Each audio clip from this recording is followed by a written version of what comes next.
Assalamualaikum warahmatullahi wabarakatuh. Bismillah, alhamdulillah, wassalatu wassalamu ala rasulillah Sayyidina wa maulana Muhammad ibn Abdillah wa ala alihi wa sahbihi wa mawalah amma ba'd. Faya ibadallah ittaqullaha haqqa tuqatihi wa la tamutunna illa wa antum muslimun. Alhamdulillah wa syukur ala ni'amillah. Pada pertemuan kali ini kita akan membahas seputaran fikih, yaitu fikih dalam kitab Safinatun Najah. Kita akan membahas wa makna la ilaha illallah. Paslun ay hadza paslun. Wa makna la ilaha illallah, adapun makna la ilaha illallah, itulah ma'buda bihaqqin, tidak ada Tuhan yang pantas untuk disembah bil wujudi di dalam adanya illallah kecuali Allah. Di sini kita akan membahas makna daripada la ilaha illallah. Makna la ilaha illallah adalah la ma'buda bihaqqin bil wujudi illallah. Tidak ada Tuhan yang pantas disembah, dipuji kecuali hanya Allah. Maka makna la ilaha illallah, la ma'buda illallah, la mawjuda illallah, la matluba illallah, la maqsuda illallah. La ma'buda illallah, tidak ada Tuhan yang pantas disembah kecuali hanya Allah. La mawjuda illallah, tidak ada Tuhan yang maujud kecuali hanya Allah. La ilaha illallah, la ilaha, la matluba illallah, tidak ada Tuhan yang pantas untuk diminta kecuali hanya Allah. La ilaha, la maqsuda illallah, tidak ada Tuhan yang pantas untuk dituju, yang menjadi tujuan kecuali hanya Allah Subhanahu wa ta'ala. Itu adalah makna daripada la ilaha illallah. Maka wa fadailuha la tuhsa, keutamaan la ilaha illallah itu tidak bisa dihitung, tidak bisa teringkas. Sehingga wa man qala la ilaha illallah salasa marrah fi yaumihi, barang siapa yang membaca la ilaha illallah 3 kali di hari tersebut, kanat lahu kafaratun likulli dzanbin asobahu fi dzalikal yaum, dia akan mendapatkan kifarat dari seluruh dosa yang dia kerjakan pada hari itu. Otomatis bukan dosa yang disengaja, tapi dosa yang tidak disengaja. Karena kalau dosa yang disengaja ada istihanah, ada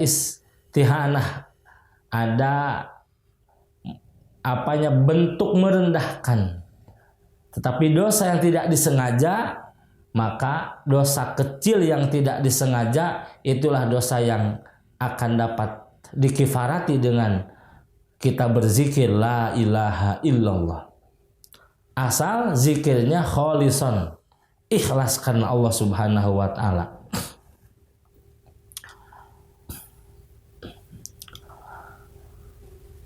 Kemudian Imam Suhaimi berkata, afdalul asya'a al-iman, paling mulianya, paling utamanya setiap perkara adalah iman. Wa huwa qalbiyun, dan iman itu termasuk pekerjaan hati. Karena iman hubungannya dengan i'tiqad. Iman hubungannya dengan keyakinan. Dan keyakinan itu tempatnya ada di dalam hati. Adapun yang dimaksud al-iman yazid wa yankus, di dalam menurut sebagian ulama, al-iman yazid wa yankus bukan hakikat iman, tapi alamatul iman. Karena hakikat iman sendiri adalah al-i'tiqad, keyakinan. Kalau keyakinan itu tidak bisa berkurang, keyakinan itu hanya dua. Satu yakin, kedua tidak yakin. Yakin apa tidak yakin. Jadi yang dimaksud al-iman yazid wa yanqus adalah alamatul iman, tanda-tanda iman. Mana tanda iman? Ketaatan kepada Allah Subhanahu wa taala. Maka ketika orang taatnya rajin kepada Allah, ibadahnya rajin, taatnya luar biasa, orang mengatakan imannya hebat. Tetapi ketika orang malas, taatnya malas, ibadahnya malas, orang mengatakan imannya lemah. Bukan iman tapi alamatul iman. Tanda daripada iman adalah bentuk ketaatan kepada Allah Subhanahu wa taala. Hadirin yang saya hormati dan Allah muliakan. Kemudian wa afdalul kalam kalamullah. Sebaik-baiknya kalam adalah kalamullah Subhanahu wa taala. Wa afdaluhu al-Qur'an, dan sebaik-baiknya di antara kalam Allah adalah Al-Qur'an. Quran kalam Allah yang al-mu'abbad bitilawatih, yang menjadi ibadah ketika kita membacanya. Membacanya jadi ibadah. Apalagi kita mentadaburi ayat demi ayat dalam Al-Quran tersebut. Ini hebat luar biasa. Kemudian wa ba'dahu qaulu la ilaha illallah. Setelah Al-Quran, kalam yang paling utama adalah la ilaha illallah Muhammadur Rasulullah sallallahu alaihi wasallam. Bahkan kalimah thayyibah adalah kalimah yang senantiasa kita zikirkan dengan zikir lisan. Kemudian di dalam hati kita tanamkan keyakinan yang kuat, la ilaha illallah, la maujuda illallah, la matluba illallah, la maksuda illallah. Kuat di dalam hati, maka yakin insya Allah kita akan menjadi al-muwahhid billah, orang yang bertauhid kepada Allah Subhanahu wa taala. Ada ulama yang menghitung la ilaha illallah itu terdiri dari 12 huruf. La ilaha illallah itu terdiri daripada 12 huruf. Itu apa hikmahnya? Hikmahnya menurut para ulama bahwa kita sebagai hamba Allah wajib melaksanakan 12 perkara. La ilaha illallah itu hurufnya ada 12 huruf. Apa maknanya? Maknanya kita sebagai hamba Allah wajib melaksanakan 12 perkara. 12 perkara itu dibagi dua. 6 adalah termasuk zahirah dan 6 termasuk batinah. 6 termasuk perkara yang zahir, 6 lagi termasuk perkara yang batin. Amma zahirah, adapun 6 yang termasuk perkara zahir adalah at-thaharah, satu bersuci, anil hadasil asgor wa anil hadasil akbar, bersuci dari hadas kecil dan bersuci dari hadas besar. Bersuci dari hadas besar dengan mandi besar, bersuci dari hadas kecil dengan berwudu, dan bersuci dari perkara-perkara yang najis. Kemudian yang keduanya adalah as-salat, melaksanakan salat sebagai bentuk ketaatan kita kepada Allah Subhanahu wa taala. Yang ketiga membayar zakat, yang keempat melaksanakan saum, dan yang kelima melaksanakan ibadah haji, yang keenam jihad fisabilillah. Pemahaman yang dibahas oleh musonib di sini, al-khamsah minal awal maklum. 5 yang pertama itu maklum. Dari 1 sampai 5 itu maklum. Wal jihad. Jihad ada 2. Ada jihad bil qital, ada jihad dengan peperangan melawan musyrikin kalau terjadi peperangan, itu jihad bil qital. Ada jihad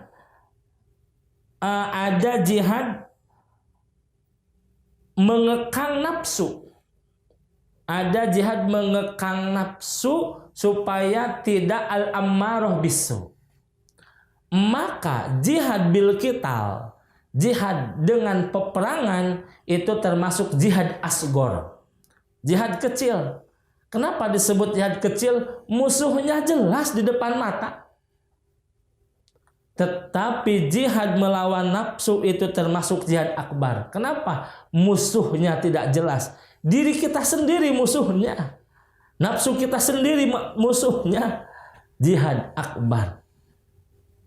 Oleh karena itu maka lebih cenderung wal jihad fisabilillah ay kafun nafsi, menjaga diri, menahan nafsu kita dari nafsu al-ammarah bisu, nafsu yang senantiasa mengajak kepada kejahatan. Insya Allah kalau semua orang menunaikan jihad akbar dengan mengekang, menahan nafsu daripada al-ammarah bisu, insya Allah semuanya akan menjadi orang yang baik-baik. Dunia ini tenang, aman, tentram, sejahtera kalau semuanya mengekang diri daripada nafsu al-ammarah bisu. Kemudian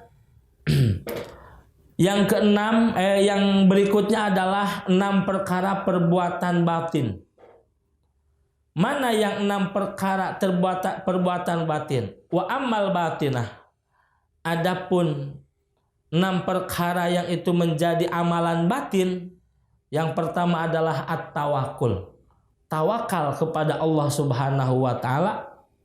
Yang kedua tafwid, pasrah diri, menyerahkan semuanya adalah minallah. Minallah lillah, dari Allah untuk Allah.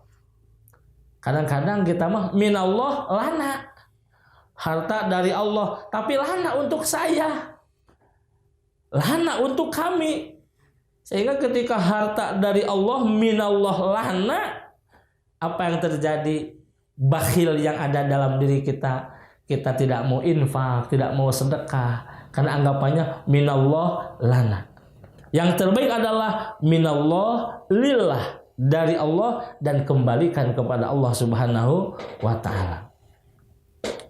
Tafwid. Kemudian yang berikutnya, yang ketiga as-sabar. Yang berikutnya ar-ridha. Kemudian yang berikutnya lagi adalah waz-zuhdu, zuhud. Yang berikutnya at-taubah. 6 perkara ini harus kita miliki: tawakal, tafwid, sabar. Dengan kita sabar ketika mendapatkan musibah, sabar ketika taat kepada Allah Subhanahu wa taala. Karena sabar dapat musibah, sabar ketika taat kepada Allah Subhanahu wa taala. Kemudian yang keempat adalah ridho, pasrah terhadap keputusan Allah Subhanahu wa taala. Takdir Allah kita pasrah, baik dan buruknya takdir yang Allah berikan kepada kita, kita ridho, pasrah, menerima apa adanya. Kemudian yang kelima adalah wazuhdu, zuhud. Apa zuhud? Zuhud itu menerima apa adanya. Zuhud itu qanaah, cukup dengan apa yang Allah berikan. Kita tidak mau perkara yang haram. Ada zuhud, ada israf fid dunya.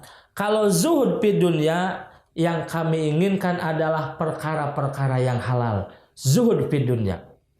Israf fid dunya, tidak ada halal, tidak ada haram, syubhat, semuanya dilaksanakan. Halalnya dilaksanakan, haramnya diambil, syubhatnya diambil. Itu israf fid dunya.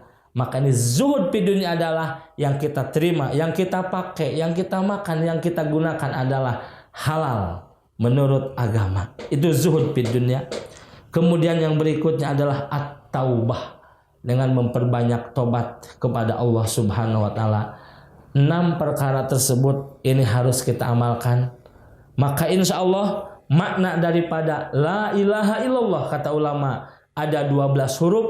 Yang 12 huruf tersebut itu isyarah bahwa kita wajib melaksanakan 12 huruf tersebut isyarah bahwa kita wajib melaksanakan 12 perkara.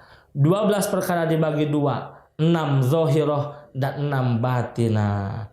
Yang zahirah kita kerjakan, yang batinah pun insya Allah kita kerjakan. Musannif di sini menekankan at-tawakkul. Apa tawakul? Thiqatul qalbi bil wakilil haq. Tawakul itu adalah hanya kepada menyerahkan segala sesuatunya hanya kepada Allah al-wakilil haq. Allah lah yang menjadi tumpuan segala sesuatunya. Itu tawakal.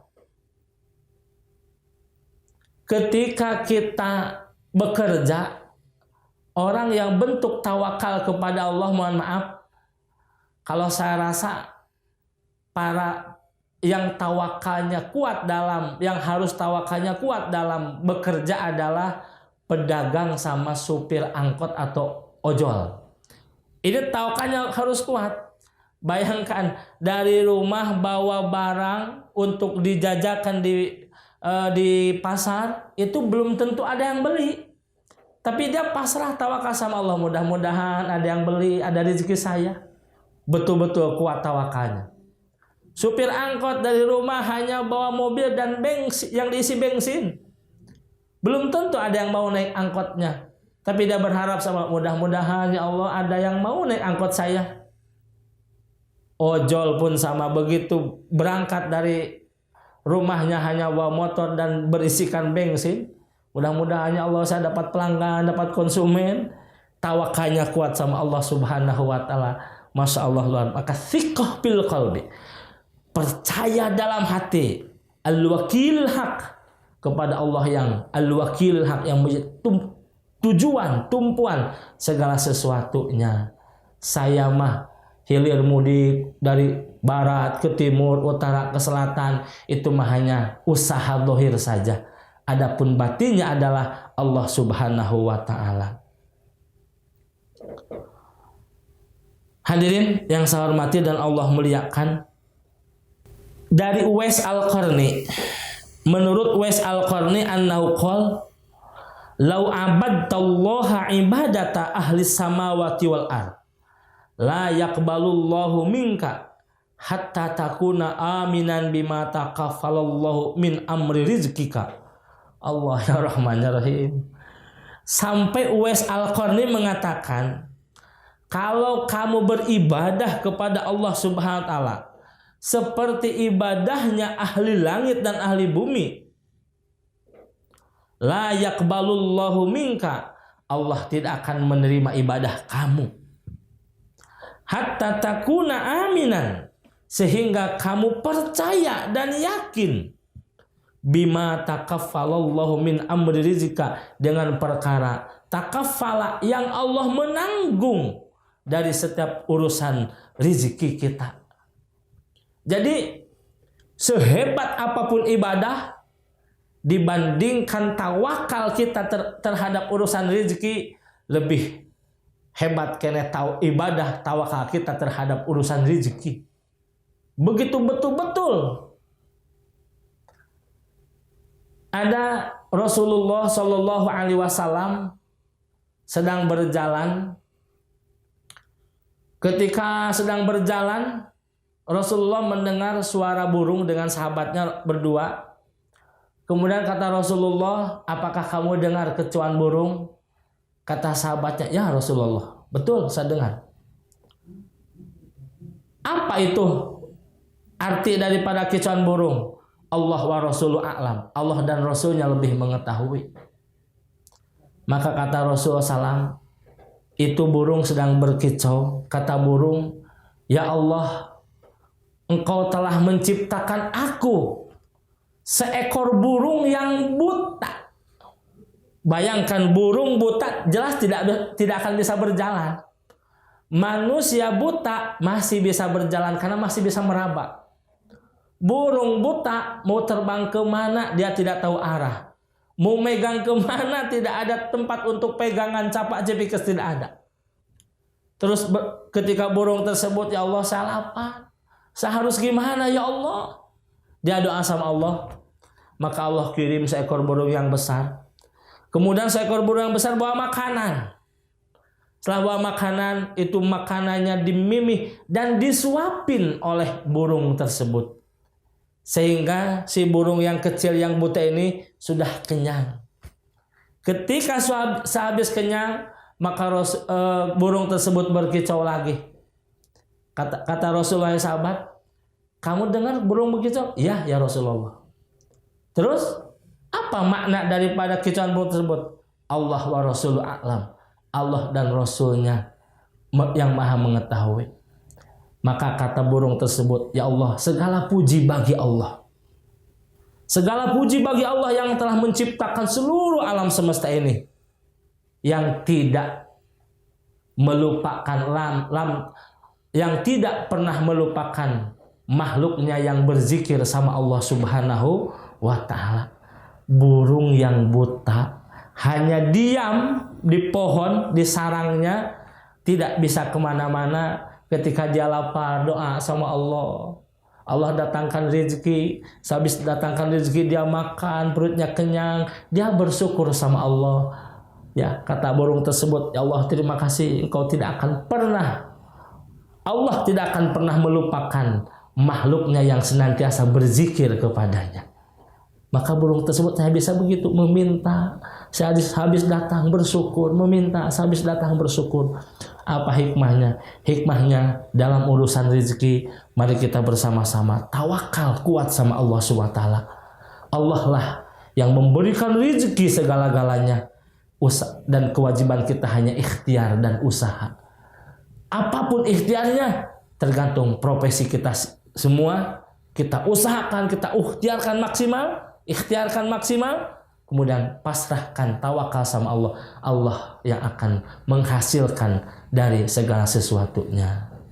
Mudah-mudahan dengan membahas kalimah thayyibah kita menjadi al-muwahhid fillah, tawakal kita sama Allah lebih kuat, dan mudah-mudahan Allah berikan kemudahan kepada kita dalam urusan dunia dan akhiratnya. Amin ya Allah ya rabbal alamin. Bismillah. Fasal berikutnya adalah paslun. Alamatul bulughi salasun. Tanda-tanda balik itu ada 3. Tamamu khamsa asyarata sanatan. 1. Sempurna umur 15 tahun. Fidzakari di laki-laki, wal unsa dan perempuan. Wal ihtilamu dan mimpi indah. Fidzakari di laki-laki, wal unsa dan perempuan. Litis isinina karena umur 9 tahun. Wal haidu dan haid pil unsa untuk perempuan. Litis isinina karena umur 9 tahun. Pada pembahasan ini kita akan membahas tanda-tanda balik. Karena dalam Islam balik itu bukan saja perubahan fisik dalam manusia, tetapi balik itu adalah satu ketentuan yang Allah amanatkan untuk manusia. Jadi kalau secara fisik jelas tanda balik itu akan ada tanda-tandanya. Perubahan tubuh, salah satu yang bisa dilihat suara. Yang asalnya kecil menjadi berubah. Yang kedua, dalam tubuh yang kita bisa lihat, kalau laki-laki ada tumbuh di sini, apa namanya? Jajandok, nah gitu. Itu salah satunya lah. Bukan hanya perubahan fisik saja, tetapi justru di dalam Islam ada ketentuan yang ketika manusia baligh dan akil ini sudah menjadi mukallaf. Nah ini, kenapa baligh diatur oleh Islam? Karena dalam Islam ketika manusia sampai pada usia baligh dan akil itu adalah sudah jadi mukallaf. Mukallaf itu adalah orang yang tertuntut oleh syariat untuk mengerjakan amalan-amalan dalam Islam.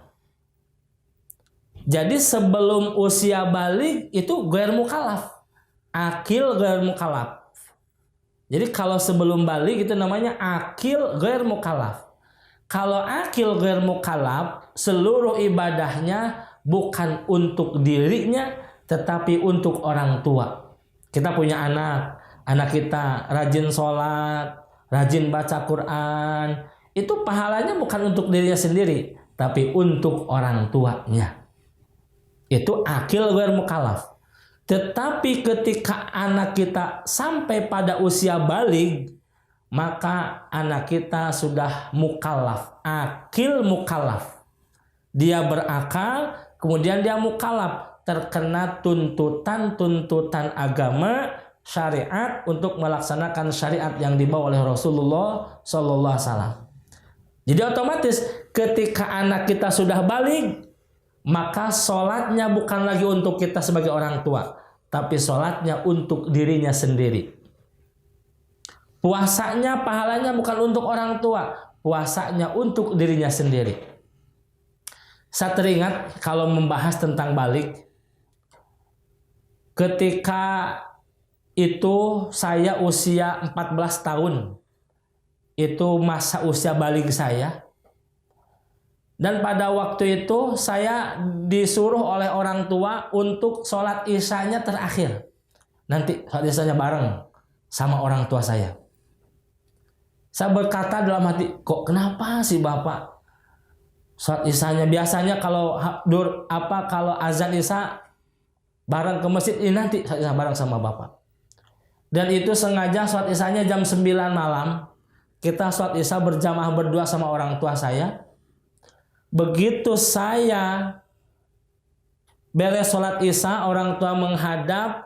Dan pada waktu itu orang tua saya ngomong, dengan melihat tanda fisik yang ada di diri saya, suara sudah berubah, di leher sudah tumbuh benjolan, maka kata orang tua saya, kamu sekarang sudah baligh. Kamu sudah baligh, maka seluruh ibadah kamu bukan lagi untuk saya, kata orang tua saya, tapi untuk kamu sendiri. Kalau kamu mau masuk surga, rajinlah kamu ibadah. Kalau kamu mau masuk neraka, ikuti nafsumu. Dan kalau kamu rajin ibadah, insya Allah orang tua akan kebawa, katanya. Tapi kalau kamu mengikuti hawa nafsu, jangan pernah menganggap saya bapakmu. Sudah putus dari sekarang. Bapak sekarang kalau kamu mau rajin ibadah, insya Allah Bapak akan kecipratan pahala ibadahmu. Tapi kalau kamu mengikuti nafsumu, jangan dibawa Bapak nanti di akhirat. Masya Allah, itu pengalaman pribadi saya ketika saya baligh. Sampai saya mengatakan, tega benar orang tua saya. Sampai memutuskan seperti itu. Tetapi ketika berjalan waktu, beriring waktu, baru saya paham, oh inilah yang dimaksud oleh orang tua. Supaya saya berpikir, sholat saya untuk diri saya sendiri, ibadah saya untuk diri saya sendiri. Ketika saya mengikuti nafsu, itu pun kebinasaan untuk diri saya sendiri. Hadirin yang dirahmati oleh Allah Subhanahu wa taala. Maka tanda-tanda batasan untuk menjadi akil mukallaf dalam Islam itu ada 3 tanda. Yang pertama, tamamuhum sa'asyarata sanatan. Dia berusia 15 tahun. Itu secara umur. Jadi kalau tidak ada tanda-tanda baligh yang lain, maka batasan balighnya dengan usia, yaitu 15 tahun. 15 tahun ke bawah akil ghair mukallaf, 15 tahun ke atas akil mukallaf. Itu kalau dengan batasan umur. Dan menghitung tahunnya hijriyatan. Bukan dengan masehi, tetapi dengan tahun hijriyah. Makanya kalau anak kita lahir, tulis.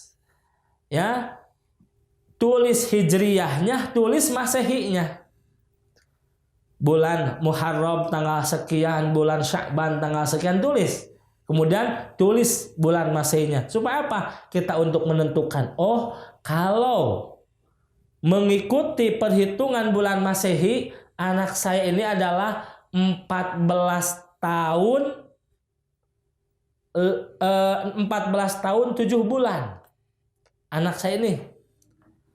Tetapi kalau mengikuti hitungan Hijriah, oh anak saya ini adalah 15 tahun pas. Nah gitu, jadi dia tahu kalau mengikuti hitungan Masehi 14 tahun 7 bulan, umpama ini salah satu contoh. Kalau mengikuti hitungan Hijriah 15 tahun pas. Berarti kalau gitu anak saya sudah baligh. Karena batasan baligh menghitungnya adalah dari tahun Hijriah.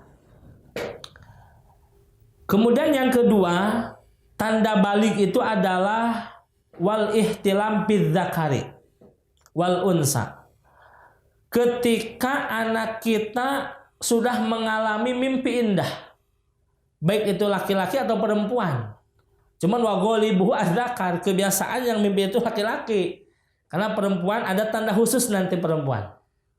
Jadi ketika anak kita mimpi basah atau mimpi indah, maka itu salah satu tanda berarti anak kita sudah baligh. Ditandai dengan meningkatnya hormon yang ada dalam tubuhnya.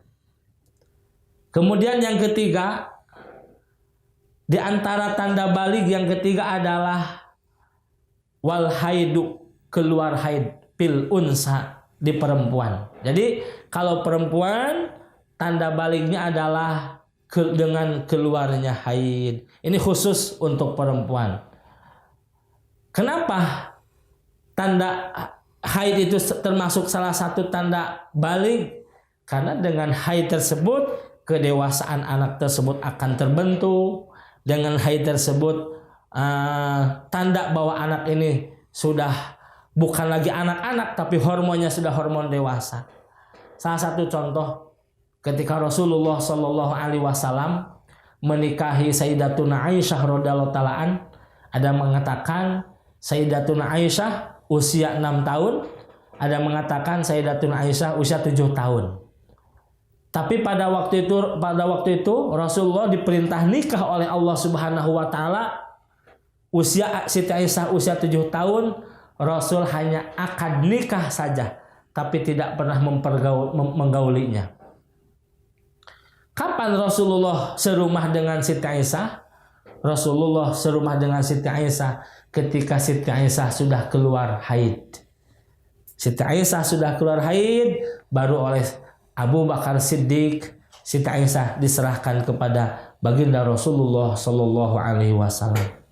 Hadirin yang dirahmati Allah Subhanahu Wa Taala, dengan tanda tersebut seorang anak kita perempuan, gadis itu sudah masuk pada masa remaja. Kemudian bagaimana tanda haidnya? Mohon maaf, bahasanya apa ya? Khunsa.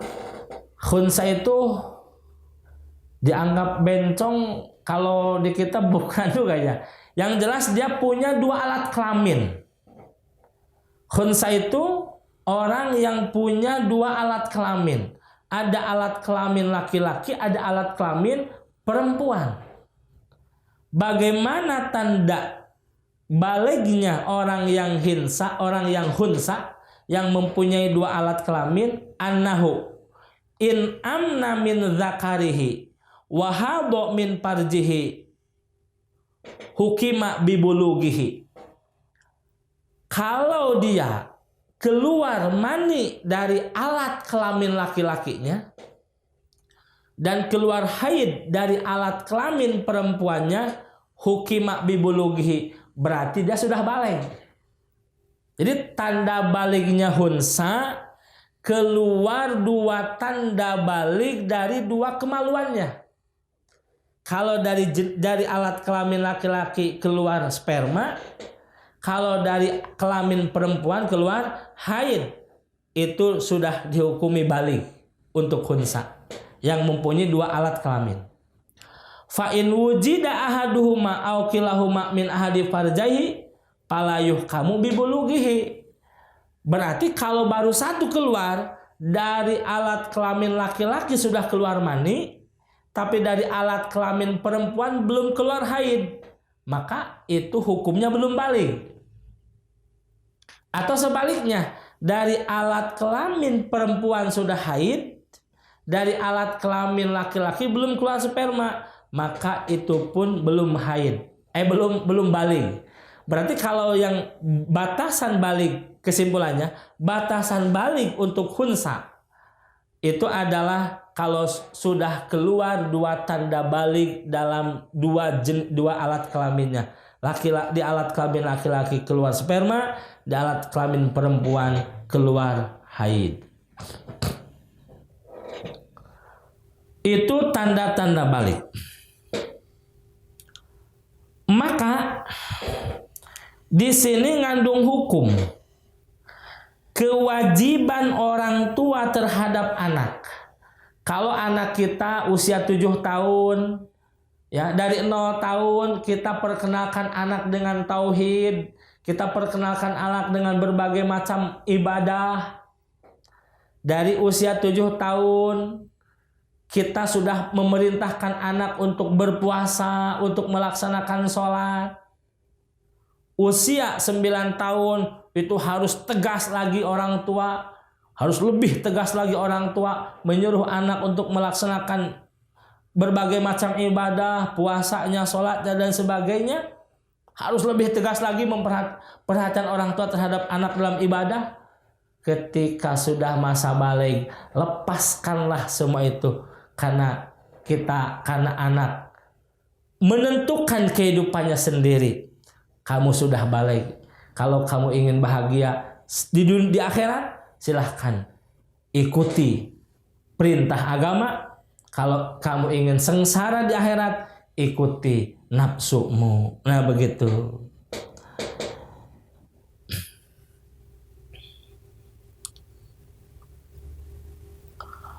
Wa'lam annahu yajibu alal aba wal ummahat ala sabili fardil kifayah ta'limu auladihim at-taharah was salat wasaira syar'i. Wajib kepada bapak dan ibu sebagai orang tua ala sabili fardil kifayah. Wajibnya itu adalah fardhu kifayah, ta'limu auladihim, mengajarkan anak-anak mereka tentang at-taharah, bagaimana bersuci yang benar, bagaimana wudhu yang benar, bagaimana mandi besar yang benar, bagaimana cara menghilangkan najis, ya. Harus kita pelajari, harus kita didik anak kita seperti itu. Wassalat, kemudian kita mengajarkan sholat. Maka kalau anak kita sholat, perhatikan oleh kita. Nah, ayo sholat nak. Kita duduk merhatikan anak. Nih ruku yang benar seperti ini. Nih sujud yang benar seperti ini. Langsung ketika anak sujud, dibenarkan posisi sujudnya. Kakinya dibenarkan, cara sujudnya dibenarkan, terus begitu. Ketika berdiri, tegak berdirinya dibenarkan, di mana menyimpan tangannya, bacaannya kita perhatikan anak kita. Wasairu syara'i, dan ilmu-ilmu syariat yang lain. Ketika kita melaksanakan puasa, ajak anak kita untuk makan sahur. Meskipun nanti semampunya baru jam 7 udah minta buka, silakan buka. Baru jam 9 udah minta buka, silakan buka. Yang jelas kita kondisikan, kita budayakan anak kita. Ini loh puasa itu harus ada makan sahur. Nanti makan maghrib kita ikut, anak kita ajak. Nih ini loh puasa itu ada buka. Ada iftar, berbuka, makan maghrib dan lain sebagainya. Wa mu'natu ta'limihim fi amwalihim in kana lahum malun. Jika kita terlalu sibuk sebagai orang tua sehingga tidak bisa mendidik anak dengan baik, sehingga tidak bisa mengontrol anak, bagaimana rukunya anak, bagaimana sujudnya anak, bagaimana cara tahiyatnya anak, bagaimana bacaan Qur'annya anak, bagaimana wudhunya anak, bagaimana mandi besarnya anak, bagaimana cara menghilangkan najisnya anak, tidak tahu. Maka kita sebagai orang tua kalau terlalu sibuk, wajib untuk menyerahkan anak kita ke lembaga pendidikan. Serahkan ke lembaga pendidikan, mau itu ke pesantren, mau itu ke FAUD, atau ke majelis taklim yang lain, atau ke Raudhatul Atfal, tempat-tempat pengajian di kampung kita, atau bahkan kita memanggil ustadz, memanggil guru ke rumah kita untuk mengajarkan anaknya bagaimana sujud yang benar, ruku yang benar, wudhu yang benar, mandi besar yang benar, menghilangkan najis yang benar.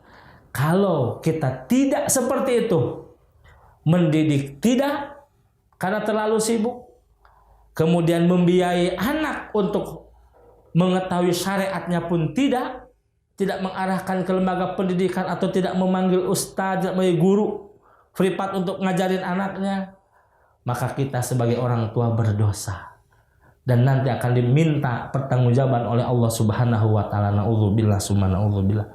Oleh karena itu maka kalau kita tidak mampu mengajari, maka ajarkan anak kepada orang yang mampu untuk mengajarkannya dan kita hanya mampu untuk membayar orang tersebut. Fa illam yakun fa fi mali abaihim, fa illam yakun fa fi mali ummatim, fa illam yakun fa fi baitil mal. Masyaallah ya Rahman. Sekarang ibu tidak punya harta, tapi bapak punya harta, maka ambil dari harta bapaknya. Bapak tidak punya harta, tapi ibu yang punya harta, ambil dari harta ibunya untuk mendidik anak. Bapak tidak punya, ibu tidak punya, maka fafi baitul mal, dari baitul mal. Baitul mal, kas negara yang harus membiayai anak tersebut supaya anak pintar, cerdas dalam agamanya. Dan kita sebagai orang tua nanti ada hujjah ketika diminta pertanggungjawaban oleh Allah SWT di akhirat nanti. Oleh karena itu maka hadirin yang saya hormati dan Allah muliakan, jadilah kita orang tua yang bijak, jadilah kita orang tua yang sayang kepada anak dunia dan akhiratnya. Sayang kepada anak dunia, kita pelihara, kita jaga anak. Sayang anak di akhiratnya, mari kita didik anak dengan akhlakul karimah, perkenalkan anak, budayakan anak dengan syariat-syariat agama Islam, ajaran-ajaran agama Islam, dan perhatikan anak dalam ibadahnya dari mulai toharoh, sholat dan lain sebagainya, sehingga insya Allah kalau kita memperhatikan anak dunia dan akhirat dengan ilmu dunia dan ilmu agama, kita akan menjadi orang tua yang bahagia dunia, bahagia akhirat, dan mudah-mudahan kita menjadi orang tua yang dibanggakan oleh anak kita di akhirat nanti. Amin ya Allah ya Rabbal Alamin. Demikian yang dapat saya sampaikan. Billahi fisabil haq. Assalamualaikum warahmatullahi wabarakatuh.